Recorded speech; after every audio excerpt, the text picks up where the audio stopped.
Olha, foi preso hoje em Sabará o idoso de 73 anos, condenado por abusar sexualmente da enteada, que na época do crime tinha apenas 9 anos de idade. O estupro foi em 2013 e o repórter Gabriel Rodrigues tem outras informações. Já começo pedindo imagens que mostram um instante em que o Jairo Gonçalves dos Santos foi preso pela Polícia Civil. É um cumprimento de um mandado de condenação, já que ele teria sido julgado e condenado a cerca de 20 anos de prisão por ter aí esse crime de estupro de vulnerável contra a própria enteada, uma criança que na época tinha 9 anos. Só que essa história toda aconteceu em 2013, demorou-se todo esse tempo aí, tanto de investigação quanto de julgamento, efetivamente falando desse caso, até que o mandado de prisão fosse expedido e o pessoal da Puma, da Polícia Civil, fosse hoje realizar o cumprimento desse mandato. O Jairo, que você está vendo aí nas imagens, ele na época do crime tinha 60 anos, mas isso aconteceu lá em 2013, então agora ele já está bem mais velho e apresentou uma certa tranquilidade no momento que foi encontrado pela polícia. Para a gente entender como é que tudo isso aconteceu, eu vou conversar agora com o investigador Arlen Souto, que começa explicando justamente isso para a gente. Vocês foram primeiro no endereço desse homem, desse Jairo, mas ele não foi encontrado por lá? Como que foi? Exatamente, nós recebemos a demanda e deslocamos lá para a cidade de Betim.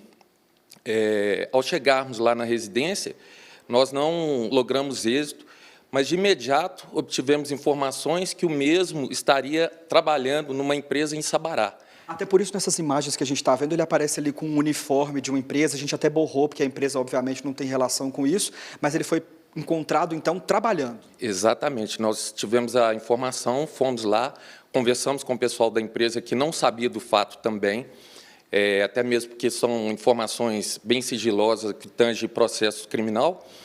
E a gerente, no caso, o gerente o chamou, nós conversamos com ele e apresentamos o mandato. E aí não houve resistência, ele alegou não saber de nada, mas aí, com conversa com ele, ele foi e disse que havia mesmo um processo em desfavor para ele. Agora, pelo menos nas imagens que a gente recebeu desse momento aí do trabalho de vocês, ele parecia estar muito tranquilo. Foi assim também na conversa com vocês, investigador? Sim, no momento, logo de imediato, ele se mostrou um pouco apreensivo, mas depois ele se tranquilizou e viu que a gente estava de posse das informações, do mandado de prisão, e até mesmo o pessoal jurídico da empresa foi acionado, avaliaram o mandado de prisão e correu tudo dentro da legalidade, e aí conseguimos lograr isso na prisão do mesmo. Eu sei que não vai ser da responsabilidade de vocês, mas aproveitando para a gente poder explicar o início dessa história, de acordo com um boletim de ocorrência feito pela Polícia Militar, lá na época em que tudo aconteceu, em 2013, esse homem, que agora tem 73 anos,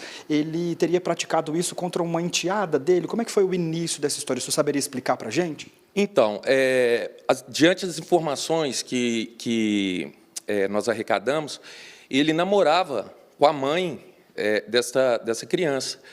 E me parece que ele aproveitou dessa confiança e abusou dessa criança. E aí a criança, com medo de atrapalhar o relacionamento da mãe, não informou a mãe, mas informou a irmã, que na época tinha 16 anos. E aí o fato aconteceu de ter informado a Polícia Militar e a Polícia Militar ter feito a ocorrência. Quando a Polícia Militar recebeu o chamado, imediatamente foi até lá, ouviu o que essa criança tinha para dizer, a Polícia Civil deu início às investigações sobre o caso. Agora, anos depois, o pessoal do PUMA e do CAP foram lá cumprir esse mandado de prisão aí por condenação, só que o meio do caminho dessa história, que é a parte judicial, muitas vezes demora muito, tanto que essa criança, quando foi abusada, ela tinha 9 anos e agora ela já tem mais de 20, então a gente fica imaginando como não foi para essa família todo esse tempo de espera em relação ao que aconteceu e a uma resposta efetiva em relação ao caso. Eu queria perguntar para o senhor o que aconteceu com esse homem, depois que vocês localizaram ele e cumpriram esse mandado de prisão aí, para onde que ele foi, como é que é o procedimento legal depois que vocês fazem a parte de vocês? Então, assim que nós efetuamos a prisão, nós o conduzimos para a delegacia de plantão de Sabará, para que a autoridade policial terminasse todos os trâmites. Haja vista ter exame de corpo de delito para fazer e a condução do mesmo para o presídio. Investigadora, eu queria aproveitar a presença do senhor aqui, que tem todo esse entendimento de como essas coisas funcionam, para a gente falar algumas questões que quase sempre se repetem em casos de violência contra crianças e adolescentes. Sobre a importância de ouvir essas crianças, porque talvez se houvesse um contato mais próximo dessa família com essa criança tivesse se sentido segura para contar o que aconteceu. Então, quem está acompanhando a gente agora, se é pai, mãe ou responsável por criança, é bom ter esse entendimento sobre como é importante conversar com as crianças sobre esse assunto e dar ouvido ao que elas dizem também, né? Exatamente. A criança, geralmente, é muito difícil a criança expor uma situação fantasiosa. Então, é muito interessante os pais estarem sempre em diálogo com os filhos, celular, rede social, que hoje é uma grande demanda aí da população, mas, assim, na mão de criança é um perigo.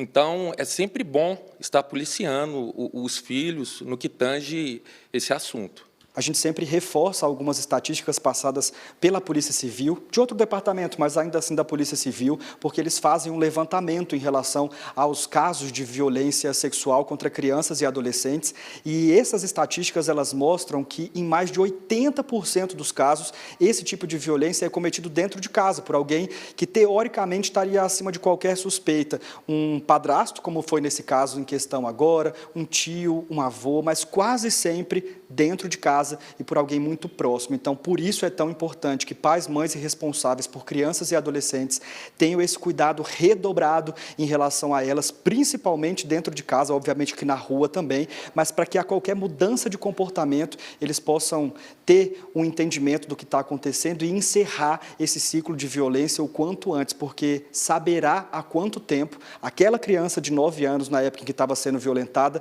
estava passando por isso. Essa questão de violência contra criança e adolescente é uma responsabilidade de todos nós. Então, nós aqui da imprensa viemos contar, viemos explicar, mas você que está aí do outro lado também pode contribuir para isso, fazendo denúncia, estando de olho e cuidando de quem está em volta.